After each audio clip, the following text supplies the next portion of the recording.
심층 인터뷰 시간으로 이제 들어가는데요. 연휴에 참 시간 많죠. 그때 책 한 권 읽으면 딱 좋은 시기인데 재작년 정부 통계를 보면요. 성인 10명 중에 6명은 1년에 책을 한 권도 안 읽는다고 하죠. 주변에 뭐 스마트폰이 항상 손에 있으니까 읽을 거리는 많아라고 느낄 수 있겠으나 책이 주는 의미는 또 다르기도 합니다. 독서교육 전문가 최승필 작가와 함께합니다. 안녕하세요. 안녕하세요. 책도 쓰시고 예. 독서 교육도 하시는 거죠? 그렇죠. 책을 혹시 외람됩니다만 1년에 한 몇 권 정도 읽으세요? 저는 글쎄 이게 시기마다 좀 다르긴 한데 네. 저희가 저는 또 아이들 독서 교육도 하다 보니까 아이들 책도 많이 읽고 뭐 어림잡아 한 200권 네? 그 정도. 근데 아이들 책은 뭐 금방금방 읽으니까요. 와, 200권? 근데 보통 성인 책 기준으로 하면 한 달에 한 8권? 한 달에 8권이요? 예, 8권에서 10권. 근데 와, 예, 뭐 빨리 읽으세요? 아니요. 저 굉장히 천천히 읽습니다. 오, 엄청 대단하시다. 근데 우리가 어떤 분들은 그런 생각을 하실 거예요. 요즘엔 AI가 요약도 다 해주고 스마트폰으로 빠르게 정보 요약해서도 다 나오는데 굳이 두꺼운 책까지 읽어야 해? 라고 반문하시는 분들 계시지 않나요? 그렇죠. 많죠. 예.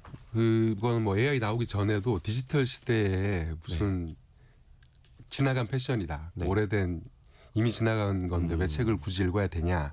유튜브로 정보를 접하면 되지 않냐. 뭐 이런 얘기도 네. 많이 하시고 또 AI가 들어오고 나서 더 이제 그런 반응들이 많아지셨죠. 근데 사실 뭐 AI가 아니라 AI 할아버지 시대가 와도 독서는 앞으로 계속 유효할 수밖에 없다고 저는 생각하는데 제가 책에 대해서 이제 그런 말씀 많이 드려요. 네. 책은 사물화된 생각이다. 이런 사물화? 예, 사물화된 생각이다. 생각해 보시면 책이라는 게 작가가 자기 생각을 문자로 고정해서 책 속에 담는 거잖아요. 그래서 책을 읽는다는 행위는 작가가 해놓은 생각을 독자인 내가 이해해보는 그런 행위인 거죠. 네. 근데 물론 우리도 평소에 뭐 일상생활에도 생각을 하죠. 늘 점심 뭐 먹지부터 시작해서 그렇죠? 늘 이제 의식 있는 상태 자체가 생각을 하는 거니까. 근데 일상생활에서 하는 생각과 책 속에서 담겨 있는 생각이 좀 달라요. 생각해 보시면 우리가 일상생활에서 하는 생각이 되게 즉흥적입니다. 아, 그렇죠. 그리고 되게 감정적이고 그리고 한 가지 맥락으로 길게 하기가 힘들어요. 길어야 5분. 네. 이 생각했다가 저 생각하고 저 생각했다가 이 생각하고 이런 식이 이제 되기 쉽죠. 한 생각을 5분이나 할 수 있으면 차라리 다행이죠. 요즘에는. 그렇죠. 네. 일기를 따로 쓰지 않는 이상은 한 가지 주제로 생각을 길게 하기가 힘든데 이 책이라는 생각은 사실 일상사고의 이런 특징은 작가들도 똑같아요. 똑같은데 책을 읽을 때는 좀 전혀 다른 형태의 사고를 하죠. 뭐 학자분들이나 뭐 작가분들이나 다 마찬가지인데 자기 전문 분야의 생각을 잡고 앉아서 아주 치밀하게 언어로 쓰잖아요. 그래서 이게 저는 이걸 문어적 생각, 일상사고를 구어적 생각 이렇게 이제 표현하는데 예를 들어서 어떤 아이가 3시간짜리 책을 읽었다. 그러면 이게 3시간 동안 생각한 게 되는 겁니다. 그러니까 뭐 성인분들 같은 경우는 완독하는데 뭐 7시간, 8시간, 길게는 뭐 10시간 걸리는 책들도 있고 하니까 네. 한 가지 맥락의 사고를 10시간 정도의 길이로 그 정도 논리적 예리함으로 하는 거예요. 그럼 이렇게 이제 한마디로 얘기해서 책에 담겨 있는 타인의 아주 밀도 높은 생각을 내 머리로 계속 이해해보는 행위인 거죠. 이렇게 이제 거듭하다 보면 어떤 게 생기냐면 생각의 구조. 이 생각에도 구조가 있거든요. 예. 이 생각의 구조를 다루는 힘이 세집니다. 어허. 이거를 이제 우리가 뭐라고 표현하냐면 사고력이 높다. 아. 문해력이 높다. 생각이 깊다. 생각이 길다 이렇게 표현하는 거예요. 그러니까 일상사고의 언어사고는 짧고 즉흥적이고 이런 특성이 있기 때문에 그것만으로는 사고력 향상에 이제 많은 제약이 생기는 거죠. 파편적이죠. 그렇죠. 근데 책을 한 권 깊게 이렇게 길게 쭉 한 가지 맥락으로 읽게 되면 언어 맥락을 다루는 힘이 세지는 거예요. 이게 세지면 어떤 능력이 좋아지냐면 맥락을 파악하는 힘이 세졌기 때문에 네. 맥락에서 핵심이 되는 질문을 던질 수 있는 힘이 세집니다. 그래서 왜 책 많이 읽은 친구들이 수능 그 국어 그렇죠. 언어 영역에서 지문 엄청 긴 것도 잘 읽고 잘 소화를 해내잖아요. 예, 예. 그런 거겠네요. 그렇죠.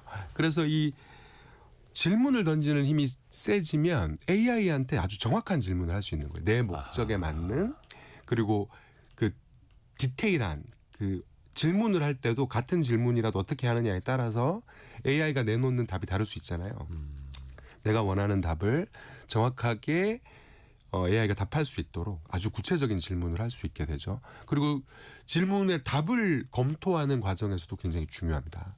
왜냐하면 AI가 한 답을 사고력이 낮으면 이 답이 맥락에 맞는 것인지 이상한 지점은 없는지 이런 걸 파악하기가 힘들거든요. 근데 책을 많이 읽어서 타인의 생각을 읽는 훈련이 단련돼 있으면 이 AI가 하는 답을 보고 그 답에 어떤 지점이 이상하고 어떤 지점을 확인해 봐야 되는지를 또 이제 알 수 있는 거죠.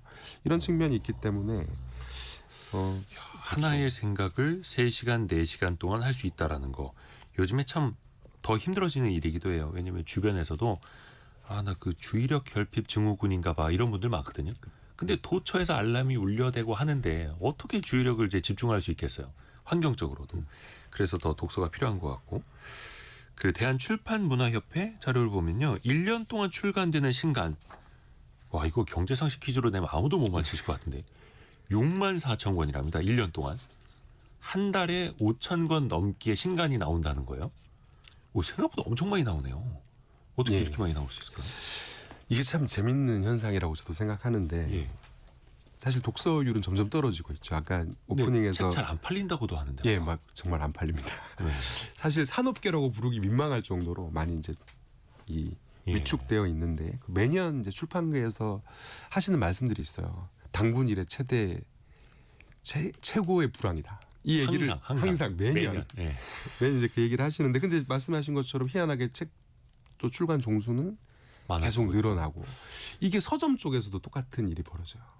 책을 안 팔리는데 책방의 숫자는 계속 늘어납니다. 근데 이게 그리고 책방에 또 많은 분들이 오시기도 해요.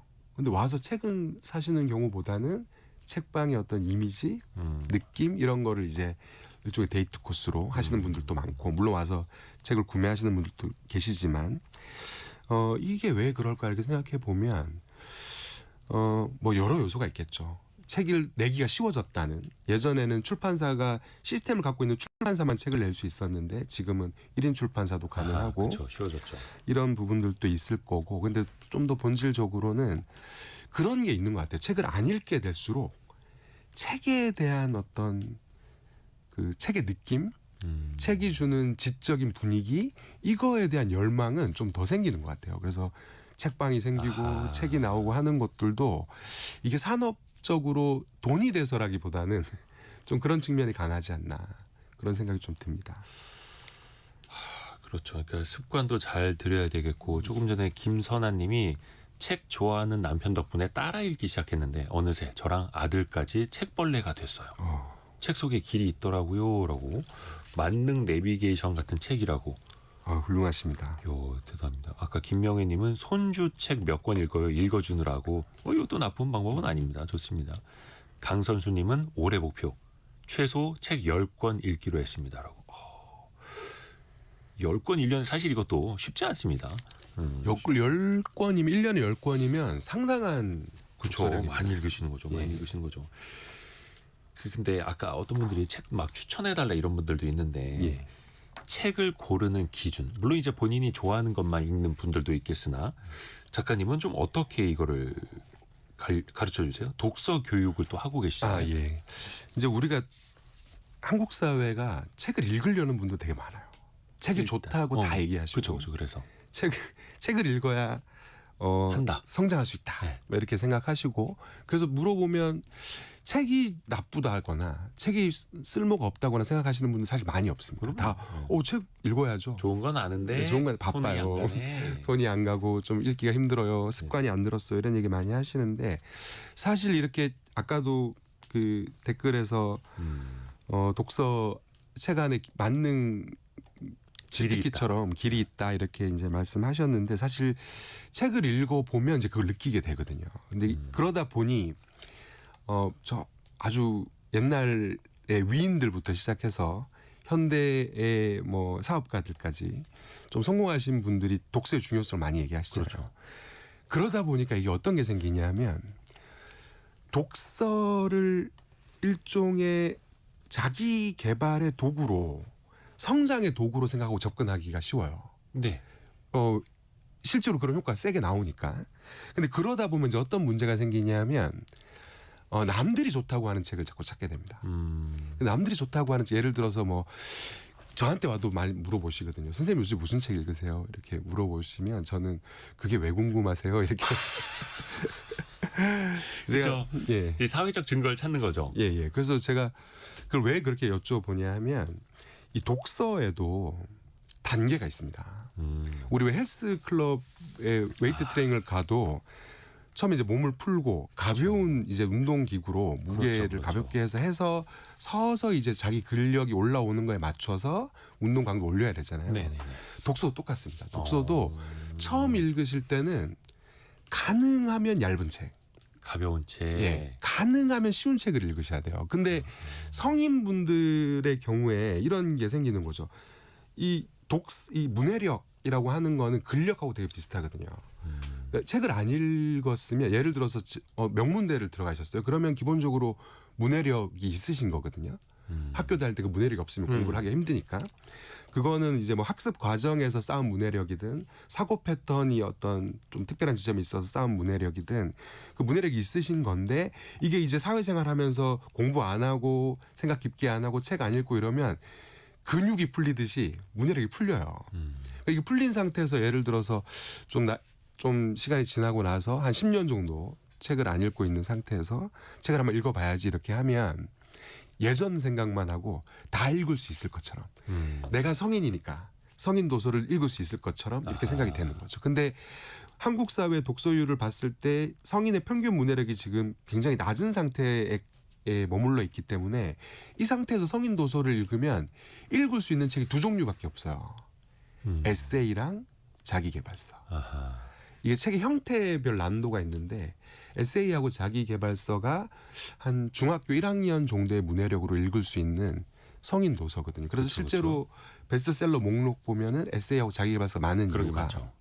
그런 것 때문입니다. 사실 20년 전만 해도 쉽게 읽히니까. 예, 20년 전만 해도 에세이와 자기계발서가 그렇게 베스트셀러 되는 경우가 별로 그렇게 많지는 않았거든요. 지금처럼 거의 뭐 한 3분의 1을 차지할 정도로 그렇게 많지 않았는데 지금 그렇게 된 이유는 사실은 이게 성인 평균 문해력이 떨어졌다는 것에 쉬운 책만. 그렇죠. 근데 그럴 수밖에 없는 게 어려운 책 읽잖아요. 그러면 재미가 없어요. 근데 일단은 쉬운 책부터 읽어야 되긴 하는데 예. 계단을 올라가야 되는 거잖아요. 그렇죠. 왜 헬스장에서도 무게를 더 늘려야 되는데 당연히 힘은 들죠. 그렇죠. 그래서 제가 이제 사실은 뭐 예를 들어서 근데 이럴 수 있잖아요. 나는 자기계발서 취향도 아니고 에세이 취향도 아니야. 네. 근데 나는 내 일종의 우리가 이 독서의 효용을 보고 독서를 시작하는 경우가 많으니까 독서 능력을 빨리 끌어올려서 내가 읽고자 하는 책들을 읽을 수 있는 상태가 됐으면 좋겠어. 이런 식으로 이제 접근을 많이 하시는데 그럴 경우에 제일 좋은 건요. 청소년 소설을 읽는 겁니다. 청소년 소설이요? 예. 청소년 소설을 한 12권 정도. 그러니까 이런 거 있잖아요. 책을 읽고 나서 청소년 소설의 평균 문해력을 생각했을 때 성인분들이 청소년 소설을 읽으시면 정말 재밌게 읽으실 수 있거든요. 예. 딱 옛날 읽고 교과서에 나서. 나오던 거. 예. 그 읽고 나서 청소년 소설을 덮고 뭐 예를 들어 가족분한테 얘기를 해보는 거예요. 이 책 내용을. 그래서 내가 한 15분 정도 얘기할 수 있다. 책 내용을. 그럼 잘 읽으신 거예요. 그 정도 밀도로 한 12권 정도만 읽고 나면 문해력이 아주 빠른 속도로 향상이 됩니다. 그러면 이제 어떤 게 생기냐면 책의 길이 그리고 책이 갖고 있는 언어 논리의 길이와 복잡성이 문제가 안 되게 돼요. 그러니까 기본적으로는 좀 길고 복잡한 논리를 구사하는 책이라도 읽을 수 있게 됩니다. 근데 여기서 좀 벽이 그래도 있긴 한데 네. 예를 들어서 배경 지식. 성인 도서는 그렇죠. 기본적으로 작가들이 어떤 관점으로 쓴 책이냐면 대상 독자인 성인이 고등학교 정도의 교양과 상식을 갖고 있다는 전제 하에 쓰여진 책이에요. 그래서 빅뱅, 르네상스 이런 거 나오면 설명을 안 해줍니다.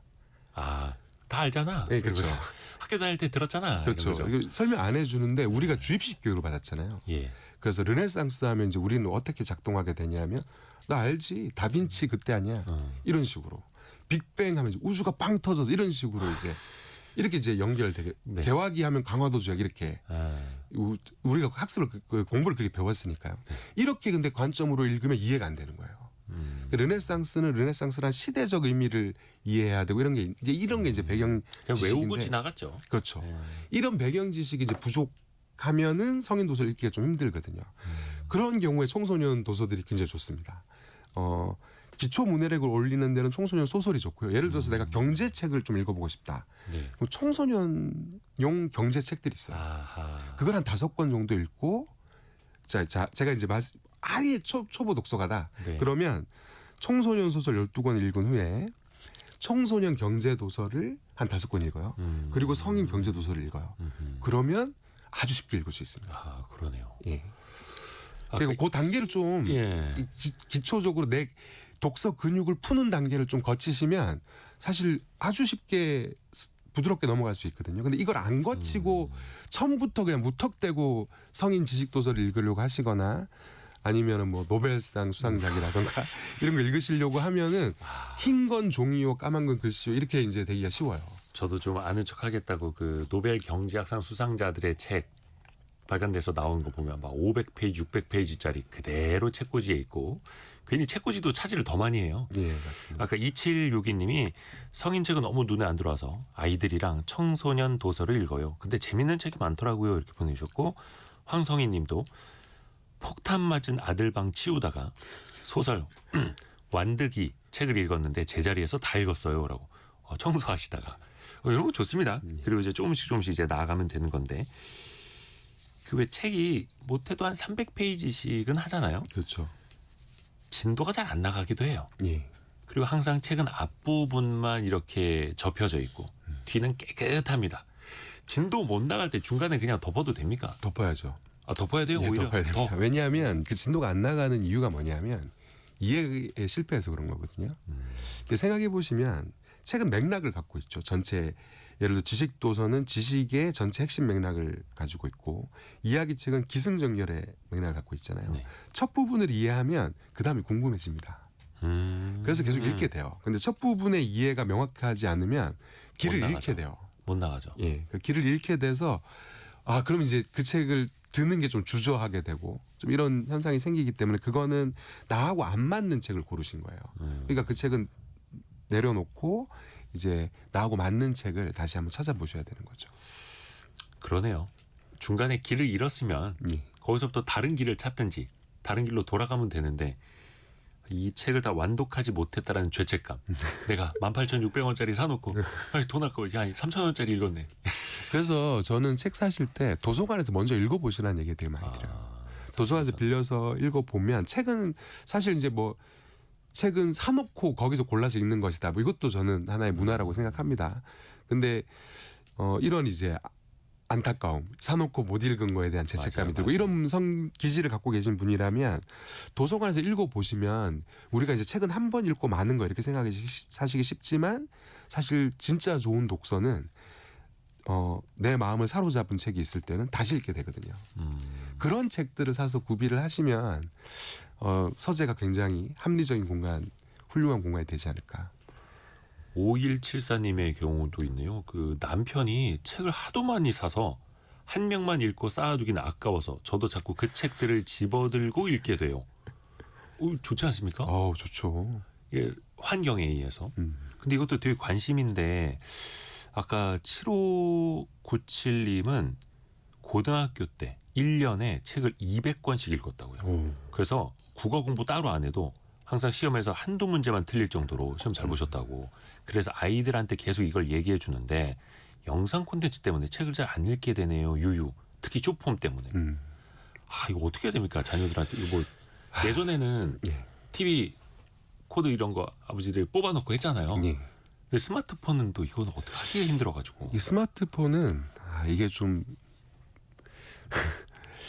아이들의 저항이 클 수 있긴 하지만 저는 스마트폰은 철저하게 통제해야 된다고 생각합니다. 이게 스마트폰을 갖고 있는 상태에서 아이가 책도 읽고 자기 인생도 고민하고 공부도 열심히 하고 이거는 제가 봤을 때는 이룰 수 없는 푸르디 푸른 꿈이라고 생각해요. 실제로 고등학교 교실 가서 그 반에서 공부 제일 잘하는 친구들 보면 스마트폰을 갖고 있다 하더라도 기능이 거의 잠겨 있는 형태의 스마트폰, 그러니까 거의 쓰지 않는 그렇게 갖고 있거나 아니면 아예 피처폰을 갖고 있거나 이런 경우도 굉장히 많거든요. 그렇죠. 이번에도 뭐 어디 뭐 수석했네, 뭐 시험 잘 보는 학생들 뭐 인터뷰 보면 3년 동안 아예 스마트폰을 멀리했다. 예, 예. 그냥 피처폰 썼다고요. 그렇죠. 예. 근데 그게 왜 중요하냐면 아까 제가 그 맥락을 다루는 힘이라 그랬잖아요. 문해력이라는 게. 근데 사실은 이 문해력이라는 게 책을 읽어서 놀릴 수 있지만 생각을 통해서 놀릴 수 있어요. 그러면은 생각을 하려면 이 빈틈의 공간이 있어야 되거든요. 학원 갔다가 집에 갈 때 차창을 보면서 자기 좀 생각이 잠기고 좀 머리가 방황할 시간이 필요하죠. 예. 그런 게 좀 필요한데 이 스마트폰 어떤 역할을 하냐면 그 사이사이 시간을 진공청소기처럼 다 빨아들여 버려요. 이러면 이제 집중력도 떨어집니다. 이게 이제 왜 그러냐면 우리가 집중력이라고 하면 아이가 책상에 딱 앉아서 공부할 때 발휘되는 거라고 생각하기 쉬운데 사실은 집중력은 그 전 단계의 사고 흐름에서 나와요. 그러니까 아이가 아침에 일어나서 이런 생각하는 거죠. 오늘 내가 무슨 수업을 듣는데 나 오늘 공부해야 될 게 이거고 이거를 몇 시부터 몇 시까지 해서 해야 오늘 할 일을 다 할 수 있어. 그리고 요거를 잘해야 다음 내일 곧 무리가 안 가. 이런 생각을 아침에 일어나서 만약 한다고 쳐보자고요. 그러면 그런 친구는 예를 들어서 공부 시간에 공부하러 앉았을 때 이미 마인드 세팅이 끝나 있기 때문에 앉자마자 집중할 수 있어요. 근데 이제 예를 들어서 스마트폰이 있어요. 틈틈이 계속 스마트폰 해요. 스마트폰 하다가 이제 공부 시간에 앉아요. 그러면 이 친구는 어떤 상태가 되냐면 스마트폰을 하다가 갑자기 이 공간에 와 있는 게 돼요. 이렇게 되면은 이제 계속 5분 앉아있다 화장실 가고 5분 앉아있다 갑자기 목이 마르고 이런 일들이 이제 벌어지는 거죠. 이렇게 되면은 이런 부분들도 있기 때문에 스마트폰은 문해력도 문해력이지만 사실은 집중력을 끌어내린다는 거 그리고 이런 것도 있습니다. 공부라는 게 사실 힘들잖아요. 그럼요. 입시생들을 특히 하면 힘든데 이걸 하려면 이게 왜 중요한지를 내가 생각해 볼 여유가 있어야 되거든요. 내가 이걸 왜 하는지. 그렇죠. 근데 예전에는 스마트폰 없을 땐 좀 어떤 게 있었냐면 초등학교 때 공부 되게 못했다가 중학교 한 1학년 이렇게 돼서 성적이 갑자기 확 오르는 남학생들이 상당한 비율로 있었어요. 근데 그 친구들한테 왜 갑자기 공부 열심히 해? 이렇게 물어보면 아이들 대답이 되게 재밌는데 무슨 대단한 목표가 있는 게 아니고 자기가 중학교 와서 보니까 못 알아듣더라는 거예요. 이러다 인문계 고등학교 못 가겠다. 이 절박함 있잖아요. 나 이러다 인문계 고등학교 못 가는 거 아니야? 그걸 이제 전문용어로 정신 차렸다고 하죠. 그렇죠. 그래서 공부를 하는데 사실 인문계 고등학교 가는 성적 정도에 너무 불안하니까 공부를 너무 많이 해버린 거예요. 그럼 평균이 막 초등학교 때 예전에는 초등학교 중앙기말고사가 있었으니까 평균 50점이었던 친구가 갑자기 93점, 94점 이렇게 나오는 거예요. 근데 그게 굉장히 그런 친구의 특징을 보면 계속 그 불안을 느끼는 거예요. 학교 수업 듣다가 나 이러다 인문계 고등학교 못 가는 거 아니야? 화장실 가다가 갑자기 나 인문계 고등학교 못 가는 거야? 이런 식으로 시시각각 느끼는 거예요. 이게 누적이 돼야 나 진짜 큰일 났네? 이렇게 해야 이게 액션으로 이어지는데 스마트폰이 있으면 이제 어떤 일이 벌어지냐면 이런 불안이 올라오잖아요.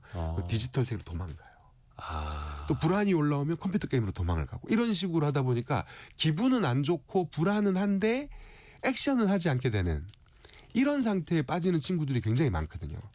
이게 디지털 시대에 들어오고 나서 남학생과 여학생의 평균 성적이 벌어진 좀 가장 핵심적인 기제인데 요게 또 뭐가 들어가냐 하면 문해력이요.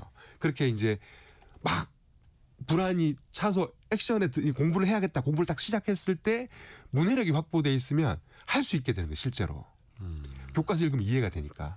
근데 문해력이 또 낮으면은 올라와도 또 못하고 이런 2중 3중의 벽이 생기는 거죠. 이게 참 불안이 주는 효과도 분명히 있고 그런데 그렇죠. 그 불안을 스마트폰이라는 걸로 그냥 즉흥적으로 해소시켜 버릴 수도 있고 저도 아이들 키우는 아빠 입장에서 보면 이 스마트폰은 어떻게 해야 되나 되게 고민이 들기도 합니다. 최승필 작가와 함께 우리 독서 교육에 대해서 이야기를 하고 있는데요. 또 현재까지 들어와 있는 뉴스 정리를 해드리고 독서 교육 방법도 계속해서 이야기를 나눠보겠습니다. 라디오 정보센터 다녀옵니다. 최승필 작가와 함께 어른아이 할 것 없이 같이 책을 읽는 방법, 책을 또 가까이 하는 방법, 독서 교육까지도 이야기를 들어보고 있는데요. 책 읽는 게 어렵다는 분들 아니면 하나를 완독하기 힘들다는 분들 위해서 요즘에 병렬 독서라고 하더라고요. 소설책 하나 재테크 책 하나, 뇌과학 책 하나, 뭐 이렇게 해서 따로 읽는 거예요. 하나만 쭉 읽는 게 아니라 이거는 괜찮은 방법인가요? 어때요? 이거는 보통 이제 책을 굉장히 잘 읽으시는 분들이 숙련된 독서가들이 원래는 쓰는 방법입니다. 아, 이건 숙련된 사람들이 하는 거예요? 예, 예. 이게 이제 왜 그러냐면 초보 독서가들하고 숙련된 독서가들하고 좀 독서 행위 자체가 좀 다른데 초보 독서가들은 어떤 걸 잘 못하냐면 책을 읽다가 멈추는 거예요. 예. 이걸 잘 못해요. 책을 읽다가 예를 들어 모르는 단어가 나와요. 멈춰요. 찾아봅니다. 돌아오면 멍해져요. 맥락이 끊겼다가 다시 이어야 되는데 이게 이제 원활하지가 않은 거죠. 이렇다 보니까 예를 들어서 초보 독서가 병렬 독서를 하면 어떻게 되냐면 그 전에 읽었던 부분하고 이어지는 부분이 원활해지지가 이게 잘 이음새가 안 만들어집니다. 그러면 뒤에 가면 다 읽었는데 기억이 안 나요.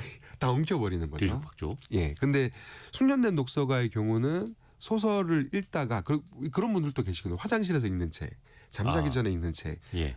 아침에 출근해서 읽는 책 이런 책들이 다 따로 있는 경우도 있어요. 네네네. 근데 그런 게 가능한 이유는 뭐냐면 제가 아까 이 생각에도 구조가 있다 이런 말씀드렸잖아요. 네. 그 책을 많이 읽으면 생각의 구조가 내면화돼요. 그래서 책을 읽다가 멈춰도 이 전에 읽었던 게 그대로 보관이 됩니다.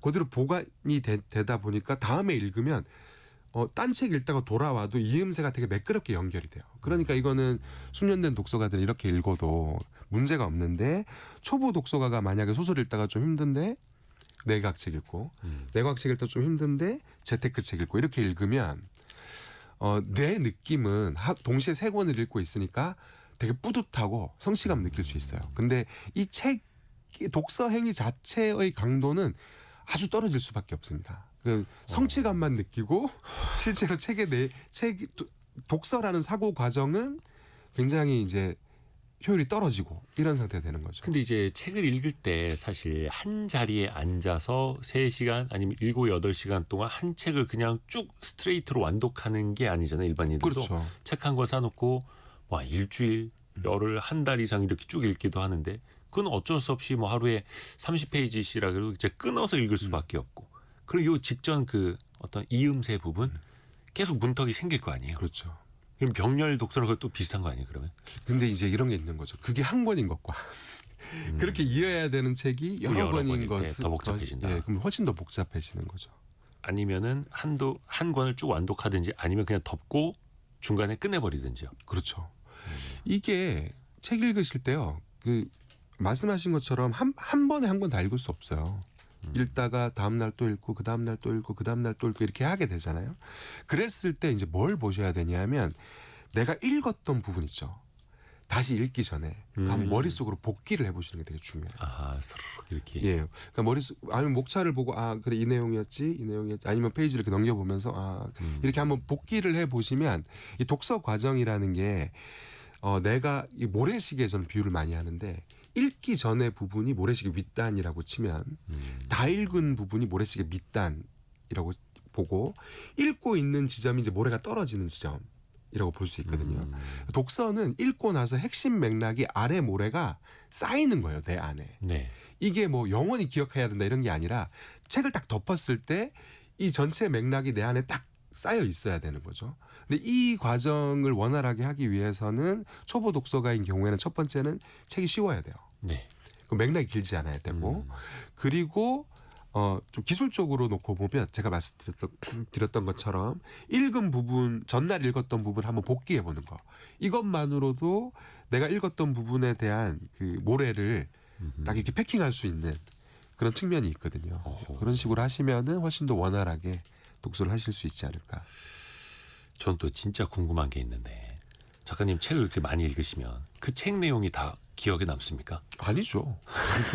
이거 많은 분들이 고민하실 거예요. 나 분명히 책 읽었는데 그 앞에 부분 다시 한번 이제 복기하라 그랬잖아요. 예. 다시 보면 책 내용 이런 게 있었나? 나 분명히 이 부분 읽고 지나갔을 텐데 예. 기억이 안 나는 게 정상인가 아니면 어떻게 해야 됩니까? 그게 이제 좀 예를 들어서 책을 읽고 나서 네. 한 보름 사이에 봤는데 기억이 안 나. 이러면 이제 독서 과정에 문제가 있는 거고요. 근데 사실 책을 읽고 나서 시간이 지나면은 서서히 옅어지게 돼 있어요. 네. 그래서 우리가 이제 책을 읽고 나서 야 독서에 별 의미는 없는 것 같아 이렇게 느끼게 되는 이유가 사람들이 좀 어떤 식으로 생각을 많이 하시냐면 책을 읽고 나면 그 내용이 내 머리에 완전히 내게 된다고 생각하시는 경우가 좀 있어요. 근데 그럴 수는 없거든요. 독서의 효용은 어디에 있냐면 그 책을 읽어가는 과정에서 생기는 생각의 과정이요. 그 독서라는 게 생각의 과정. 예, 그 생각이라는 게 내 생각을 말씀드리는 게 아닙니다. 가장 기초적으로는 묵독 그 자체. 작가가 예를 들어서 나한테 설명을 하기 위해서 언어로 1번 문장으로 설명하고 2번 문장, 3번 문장, 4번 문장 이어서 쭉 설명을 하잖아요. 네네. 이 과정을 잘 따라가는 거예요. 이게 제가 이걸 어떻게 표현드리냐면 묵독 자체가 작가가 책 속에 담아놓은 생각을 내 머리로 재생해보는 행위다. 이런 말씀 많이 드리거든요. 그러니까 이 집중해서 이 책 전체를 문장을 빠뜨리지 않고 쭉 따라가서 이해하는 과정이요. 이 과정 전체가 사실 굉장히 중요해요. 그러니까 작가랑 대화하듯이요. 그렇죠. 대화는 또 그 다음 단계입니다. 그 다음 단계요. 대화한다는 건 책을 읽다가 이거 왜 이렇게 썼지? 이 설정 왜 이렇게 한 거지? 이 설명 갑자기 왜 하는 거지? 그리고 맥락에서 생각해보고 이래서 그랬구나라고 이런 게 이제 작가와의 대화라면 묵독은 작가가 한 얘기를 내가 온 힘을 다해서 이해해보는 거예요. 그러니까 이 사람이 하는 얘기를 잘 따라가 보는 겁니다. 그러니까 정독이라고 그러죠. 정독. 문장 하나하나를 그냥 쭉 읽는 거예요. 근데 이게 왜 생각이냐 이렇게 이제 의문이 드실 수 있는데 우리가 생각할 때요. 언어로 생각하잖아요. 네네. 나 오늘 성공 예감 나가기로 했어 라는 생각을 내가 한다고 치면 그때 내 뇌가 작동하는 방식을 보시면 내 뇌가 언어를 처리하죠. 나는 오늘 성공 예감에 나가기로 했어. 이렇게 언어를. 네네네. 똑같은 문장을 책 속에서 읽는다고 생각해 보세요. 묵독으로. 나는 오늘 성공 예감에 나가기로 했어. 이걸 묵독으로 읽을 때 내 뇌가 작동하는 방식을 보시면 똑같이 언어를 처리합니다. 나는 오늘 성공 예감에 나가기로 했어. 이렇게. 그러니까 책을 읽는다는 건 맥락이 있는 언어를 내 뇌가 계속 처리하는 거예요. 그러니까 이거 자체가 사고 행위라는 거죠. 근데 다만 내가 하는 생각이 아니라 작가가 한 생각을 내 머리로 해보는 거예요. 그러니까 이거 자체의 과정, 이 과정에서 얻게 되는 사고의 정연함, 사고의 길이 이런 거죠. 책을 읽으면서 하는 생각이 이런 거라고 생각하시면 됩니다. 내가 평소에 할 일이 없는 종류의 생각을 내가 할 수 없는 정도의 정연함으로 할 수 없는 정도의 길이로 책을 통해서 해보는 경험을 하는 거죠. 언어 사고를. 그 자체가 되게 중요하기 때문에 예를 들어서 한 달 정도 지났는데 막 중요한 내용이 기억이 잘 안 나. 네. 세부적인 게 기억이 잘 안 나. 그거 당연한 겁니다. 그건 당연한 거라서 그 관점으로 보시지 마시고 내가 책을 읽을 때는 이 사고 과정을 한번 따라가 본다. 이렇게 이제 이 사고 경험을 해본다. 이렇게 생각을 하셔야 되는 거죠. 그 300페이지, 400페이지 되는 책 내용을 다 외우려고 하는 게 아니고 어차피 외울 수도 없고 네. 작가의 그 글 내용대로 생각을 같이 해보는 과정이라고요. 아까 정문화님이 요즘엔 오디오북으로도 책을 많이 듣는데 네. 책을 읽는 것과 듣는 것은 다를까요? 이런 질문 주셨거든요. 다르죠. 오디오북은 어떻습니까? 오디오북은 행위적인 측면에서 봤을 때 사실 독서가 아닙니다. 독서는 아니에요. 예. 왜냐하면 오디오북이 독서면 아주 뛰어난 강사의 강연도 독서예요. 아주 뛰어난 강사가 아주 논리정연하게 예를 들어서 뭐 한 2시간 정도 네. 쫙 강연을 내가 집중해서 들어요. 이런 라디오처럼 지금 이 순간처럼. 그렇죠. 네. 이건 청취행위죠. 예. 오디오북을 듣는 것도 똑같습니다. 이게 청취행위가 되는 거죠. 근데 이게 청취행위냐 글을 읽고 이해하는 행위냐 이게 사실 굉장히 큰 차이가 있습니다. 단적인 예로 우리 아이들 책 읽어주잖아요. 어릴 때. 네네네. 그게 독서에 안 들어가는 거 아세요? 그게 독서가 아닙니다. 아이들한테 옆에서 할머니, 할아버지나 부모님이 책 읽어주는 거. 예, 그건 책 읽어주기입니다. 그래서 독서 이론에서는 영유아기를 뭐라고 부르냐면 독서 맹아기. 독서를 할 수 없는 시기. 할 수 없으니까 읽어주는 거예요. 그래서 이 책 읽어주기가 왜 독서에 들어가지 않느냐. 독서는 기본적으로 글을 읽고 이해하는 행위거든요. 네. 그래서 안 들어가는 겁니다. 자, 근데 글을 읽고 이해하는 것과 듣는 것이 어떻게 다르냐 하면 유입 경로 자체가 달라요. 이거는 여러 이제 뇌과학 연구소나 이런 데서 실험을 해 보면 어떤 행위를 했을 때 인간의 내가 가장 전두엽이나 이런 지적인 지점들이 가장 크게 활성화되느냐. 어느 연구를 봐도 1등이 공부보다 더 높은 게 독서예요. 공부보다 더 활성화되는 게 독서인데 청취 행위를 하거나 그런 의미에서 만화도 마찬가지입니다. 만화를 보는 것도 독서 행위가 아닌 이유가 만화를 볼 때 이 뇌파 검사를 해보면 영상을 볼 때하고 똑같아요.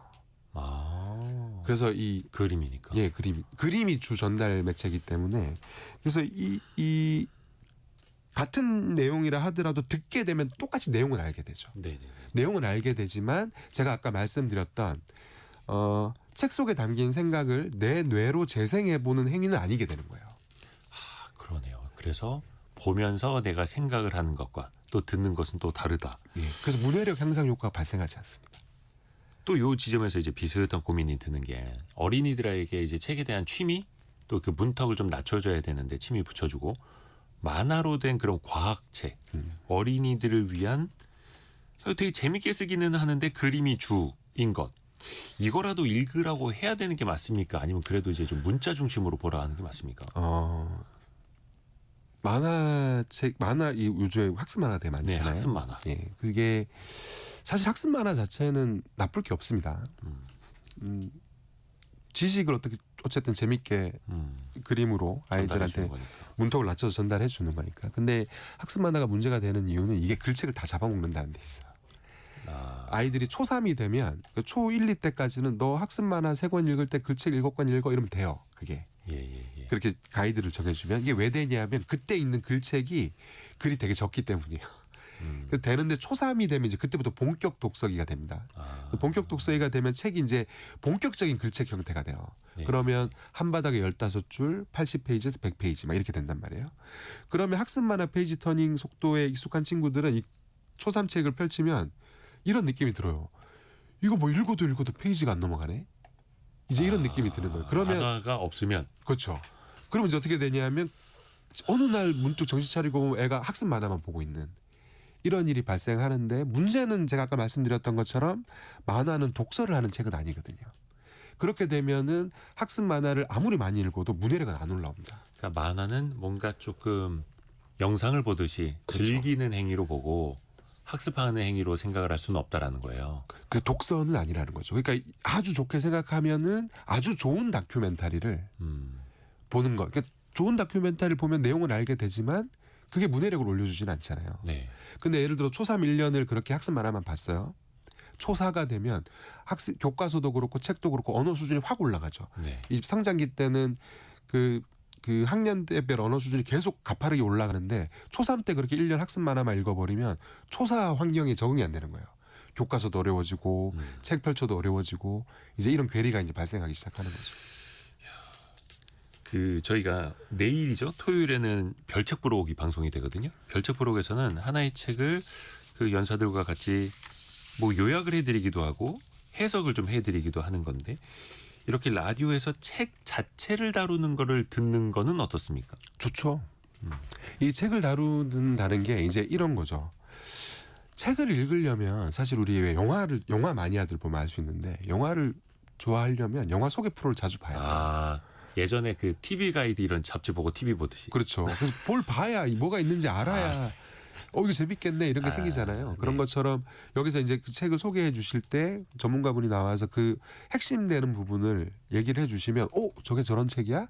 이런 호기심이 생기는 분들이 생기실 거 아닙니까? 그러면 이건 일종의 책 구경하기를 이런 프로에서 대신해 주는 것과 같은 거죠. 좀 더 심도 있게 대신해 주는 거니까 그런 것들은 굉장히 좋죠. 그 벌레라는 표현이 참 안 좋은데 왜 책 벌레라고 그렇죠. 하면은 또 좀 있어 보입니다. 그리고 또 왜 중독 그러면 되게 안 좋아하는데 활자 중독하면 되게 있어 보입니다. 아까 어떤 분은 그런 것도 유전이냐라고 물어보신 분들이 있는데 이거는 긍정적인 현상입니까? 아니면 진짜 왜 우리 애들도 남들처럼 활자 중독이라도 되어봤으면 좋겠네 이런 생각하시는 분도 있을 거 아니에요. 어떻게 좀 이끌어갈 수 있을까요? 활자 중독을 갖고 있다는 건 정말 축복이죠. 기질적인 건데 기질적인 것과 어떤 우연한 경험이 된 겁니다. 책을 좋아하는 강도는 아이들 보면 어떤 애는 안 시켜도 막 너무 책을 읽으려고 해서 맞아요. 부모님이 이제 스트레스를 받고 어떤 나가서 애는 좀 놀으라고 하고. 아무리 읽히려고 그래도 안 읽으려고 하고 이런 거 보면 이제 책도 다 타고나는 거야. 이제 이렇게 생각하시기 쉬운데 그게 물론 이제 기질도 기본적으로 있긴 합니다. 좀 기질적으로 호기심이 많고 이러면 좀 책의 접근도가 더 높긴 한데 그게 그렇게 크진 않습니다. 핵심은 어디에 있냐면 그냥 어느 날 우연히 진짜 재밌는 책 한 걸 만난 거예요. 이거 성인 독서가들도 마찬가지인데 어느 날 우연히 그냥 뭐지 하고 봤는데 너무 재밌는 거예요. 그러면 이렇게 재밌는 게 도서관에 다 모여 있잖아요. 그럼 가서 찾게 되는 거예요. 찾아와서 왕창 빌려와서 또 읽었는데 그중에 또 재밌는 게 있어요. 그러면 좋아하는 강도가 세지겠죠. 아하. 이 좋아하는 강도가 점점 세지. 그래서 아이들 독서 능력 볼 때 그런 얘기 많이 합니다. 좋아하는 강도가 높을수록 무조건 잘 읽는다. 무조건 문해력이 높다. 이런 얘기 많이 하는데 동전의 양면 같은 거예요. 좋아하면 잘 읽고요. 잘 읽으면 좋아합니다. 싫어하면 못 읽고요. 못 읽으면 싫어합니다. 이런 측면이 있는 거예요. 어른이랑 뭐 똑같은 거죠. 네, 맞아요. 그래서 저희 아이들은 간혹 그 중고 책방 가는 걸 좋아하거든요. 예. 아빠 거기 가자 그러면서 그냥 이것저것 다 뒤집어 보는 거예요. 보고 뭐 만화 같은 것도 보고 하다가 그 중에 마음에 드는 거 하나 사갖고 오고 하는 거. 그런 건 괜찮습니다. 좋죠. 근데 거기 가서 자꾸 막 굿즈 사달라고. 그 갈 때 책 사줄 거야 책 이렇게 얘기하시면 됩니다. 만화책 갖고 오면 장난감 말고 책 갖고 와 이렇게. 서점을 굿즈 사러 가고. 근데 그런 재미라도 좀 들려야 된다는 거죠. 그렇죠. 예전에 우리 최승필 작가님이 쓰신 게 그 공부머리 독서법. 예. 그 책도 정말 유명했고 정말 많이 보는 우리가 또 많이 배우는 그런 시간이었습니다. 최승필 작가와 함께했습니다. 고맙습니다. 감사합니다. 감사합니다.